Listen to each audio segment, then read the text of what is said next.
Well, he challenged the play. It did not pay off. And that means he lost a timeout in that challenge. And as a coach, you hate that. Don't know if you took the advice of the player, you threw it yourself, but it didn't go your way. At the end of the day, it all comes back to the head coach. He has the final determination on whether to actually challenge the play or not. In this case, it didn't pay off for him. And that's got to be so heartbreaking. You throw that flag, you probably feel really confident, and then all of a sudden, boom, you lose the challenge. Yeah, when you take a look at it, you're throwing that flag because you believe you're going to be right. And when it comes back the other way, you have to regroup. Well, he wasn't too far from breaking that. Officially, give him 15. And the Steelers will go on offense here, 1st and 10.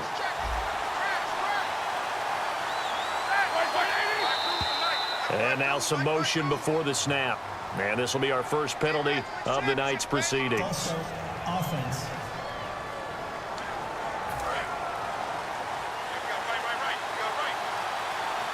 They'll put 2 receivers left, 2 to the right. Roethlisberger. He's going to find his running back. It's complete.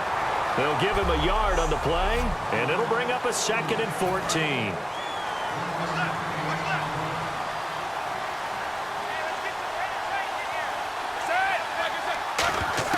Now Roethlisberger to throw on 2nd down. And the hit jarred it loose. It's incomplete. Sammy Coates, the intended target there. And that'll make it 3rd down. And the offense looking to pick up the 1st down after the 2nd down incompletion. And they'll add a DB in the secondary here on 3rd and 14. Now Roethlisberger.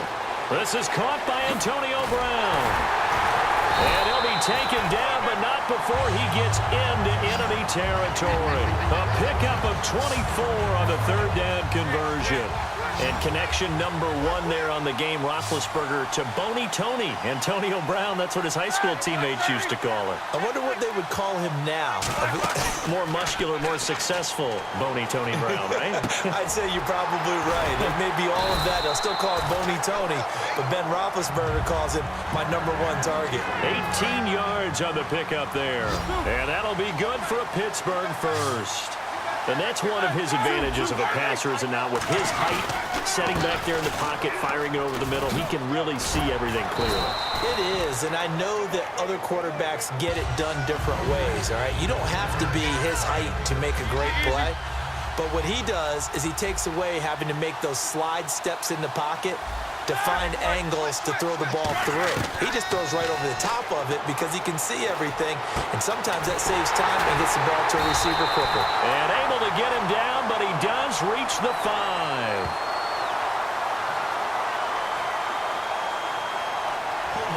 Offense. So there you go, holding by the offense, and that'll push him back. Changes everything now as you try and figure out what your playbook has for you. Longer yardage situations, tougher to execute and pick up 1st downs. Now it's Roethlisberger.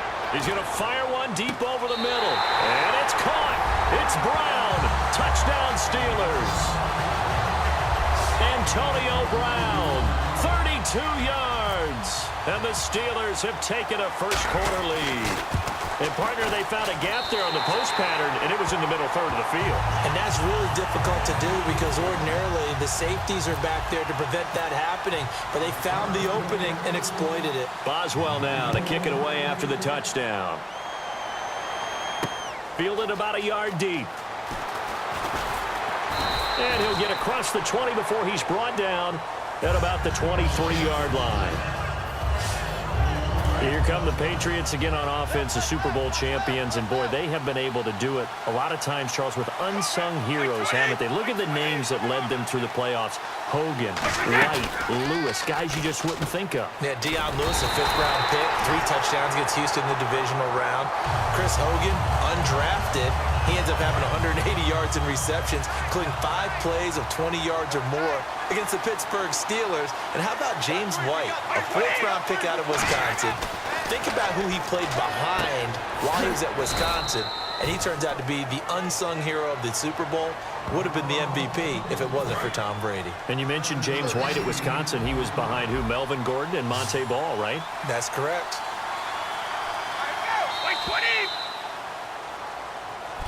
Along alongside Charles Davis, Brandon Gaudin. It's the Patriots in possession to begin quarter number 2. They do, however, have a tough 3rd and long coming up.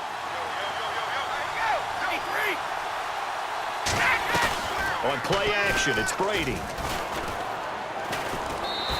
He lost a big chunk, 6 yards there, and it leads to 4th down. And, Charles, I know Ryan Shazier, who made that tackle, a youngster you like a lot. I love him, and I liked him a bunch coming out of Ohio State because the more this game leans towards speed and less on bulk, that's where Ryan Shazier excels because of his ability to run down plays.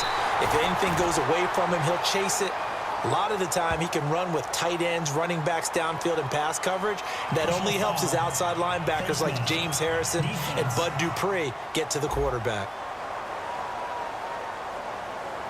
And I know it's hard in live action, but you've got to keep your hands away from the face. That's a 15-yard penalty. You work on it all the time, making sure your target area is lower and trying to keep your hands away from the face mask so you don't get the big penalty. And that's caught. Did he stay in bounds, though? He did not. Ruled incomplete. That was a nice grab. Just couldn't get the feet down, right? You need that toe tap sequence there. Whatever size shoe he's wearing, you probably need about a half size smaller to complete that one. Looking for a seam, but finding none. He'll get back to the line of scrimmage, and that's it. Rob Ninkovich on the stop. So nothing there, but maybe you blame that on the blocking. Yeah, at some point, you've got to win at the point of attack, and on that play, that was all the defense. They made it happen. He finds Coates complete. And brought down, but not before he was able to break the tackle, and the extra effort moves the sticks. Well, clearly one of his advantages as a passer is his height, sit back in the pocket, fired over the middle. That makes things tougher defensively, doesn't it? It really does, because your goal is to move the quarterback off his initial spot when he gets his drop back completed. But when you have that type of height, he can stay in there. If he's willing to take the hits and just fire over the top, which saves him time and actually completes a play a little bit quicker than it normally does for a quarterback who has to slide and find open space to throw. Over the middle here to Coates. That one goes for 16 yards and sets him up 1st and goal. One thing I can say pretty safely, that route is not called if you don't have a guy who can throw the ball and put some mustard on it. Because if you go lollipop it in the middle of the field, bad things usually happen. It takes a strong-arm guy who can rifle it in there, and they were able to successfully complete that one. 2 minutes to go here in the first half. We're back to Super Bowl 51 after this. They'll try and run it in with Bell. And he's into the end zone. Touchdown, Steelers. Le'Veon Bell punching it in from a yard away. And the Steelers are going to add on to their lead. And there you go. Nothing really too complex. Block, keep to your assignments. Let them run it in. They did it. Fundamental football. Good blocking beats good tackling on that play. End result, touchdown. Fielded about a yard deep. And last year that would have been a net gain of 5 on the return. This year he stopped where he would have been if he had taken a knee. And that's at the 25. The Steelers defense, we watch them get set to go. And they had a great 4th down stop last time that set their offense up great. Offense able to score. So offense probably over there saying, hey, do that again. Exactly what they're saying. That's working together. That's being in tandem right there. Stop them on defense. Offense gets great field position, rolls in and puts points on the board. I think you're exactly right. Can you do it for us one more time? We'll take it. They'll try and do it again. Love the effort. Love the dramatics. Getting the feet down. How about a little step shuffle along the sideline there? Almost like a great ballet dancer or a tap dancer. All for no gain, though? I was going to say, it's so pretty, and it gets you nothing. 3rd down here for the offense after the incomplete pass. Not too many things get to a quarterback of this magnitude, but I think it's safe to say that pressure can get to any quarterback. Now, he's obviously a great franchise quarterback, but felt the pressure, threw it incomplete. Just a 1-yard gain on the play, and that'll mean a call to the punt team as it's 4th down.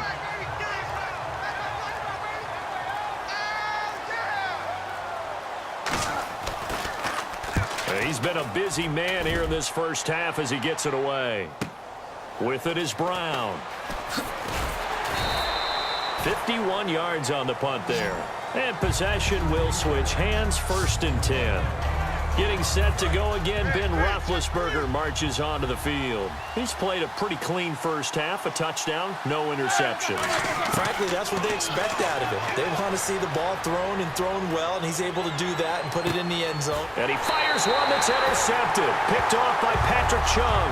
And his guys are going to get the football at the 37-yard line. Okay, partners, New England comes out here to take the field on offense. This is such an interesting story, how they've been able to do it year after year after year. Guys talk about parity in the NFL. Well, New England has kind of transcended that parity, and they've done it with guys that you don't normally think of as household names. The parts keep changing for New England. That's the amazing part on offense, all right? Offensive linemen change, receivers change, running backs change. We know the one constant is Tom Brady. And it's a fumble. Now whistles come in. We're going to get a timeout here by the offense. So that means they're down. After reviewing the play, the running on the field is reversed. So the challenge comes in inside of 2 minutes, and it gets overturned. And it changes the whole format of what's about to happen because both sides had thought a certain call had been made. Now they have to flip back and start over. 15 yards there on the catch and run. Gronkowski may have had to miss the Super Bowl with the injury, but he was active in that parade, and now he's back on the field. And I'll tell you what, something you mentioned to me is that he was a big cheerleader for his teammates, never hung his head through the injury, celebrated with him all the way through the title. We've seen superstars in the past, when their team does well without them, they're happy, but they recede into the background, right? They get out of the way because it does hurt them a little bit. They do have pride. They want to feel like, hey, without me, they may take a little bit of a step back. But with Gronk, you never saw that. You saw him with him every step of the way, cheering his team on, happy for their success. They went 11-0 without him in 2016, but I know this, they don't want to try it again. No, they want the big fella back. Fielded about a yard deep. And a pretty good return here. He'll be stopped just shy of the 25 at the 24-yard line. The Steeler offense now with a football first here to begin the third quarter. They built a good first half lead. Now they have a chance to add on to it. And what I'm thinking is that the offensive staff spent the entire halftime just working with them on, here's what we think they're going to do to attack us in the second half. Nice first half that we've had, guys, but be prepared for some change-ups. We're going to see them when we kick it off in the second half. See how they handle any adjustments that might be made defensively. Now it's Roethlisberger. Over the middle here to Brown. And he'll be taken down, but not before he gets into enemy territory. There's no doubt about it. That's just one of the best connections in the league. Big Ben throwing it to Antonio Brown, and Antonio Brown has turned himself into such a player. A low-round draft pick, but you can't beat his determination or work ethic, and Big Ben welcomes that. And Big Ben won a Super Bowl at 23, youngest ever to do so, has never looked back. 10 yards still left on second down. They come out 5 wide, 3 of them to the right side. Second and 10 now. It's Roethlisberger. And that one got tipped, kind of threw everything off. It brings up third. Sometimes you just have to take things into your own hands, don't you? I mean, the offense is really struggling in this game. They're the ones keeping things going. They have to continue to play at that level. Roethlisberger. He's going to fire one deep, middle of the field. A battle for it, and it's intercepted. Devin McCourty picks it off. And a big turnover there as his guys will get the football back. First possession of the third quarter, an interception, so maybe a second-half tone setter. Indeed, and not the tone they wanted to set. That's the equivalent of running out the wrong door and running into your pool instead of running out onto the field. A real dud for that one. Has that happened to you before? No, but I've heard stories about teams actually doing that back in the good old days. Stephon Tuitt came out of Notre Dame as another one of those really tall defensive ends, and you just wondered, would they be able to have the leverage to bend and make plays? I think he just gave us an answer with that tackle. Again, here's Blunt. And a short pickup here as he'll get across the 10 to the 11-yard line. Call it about a gain of 3, and they'll be looking at a 3rd and 7 coming up. On a 2nd and long, it's really nice to see an offense that has enough confidence to run the football in that situation. I think that goes back to their practice and game planning.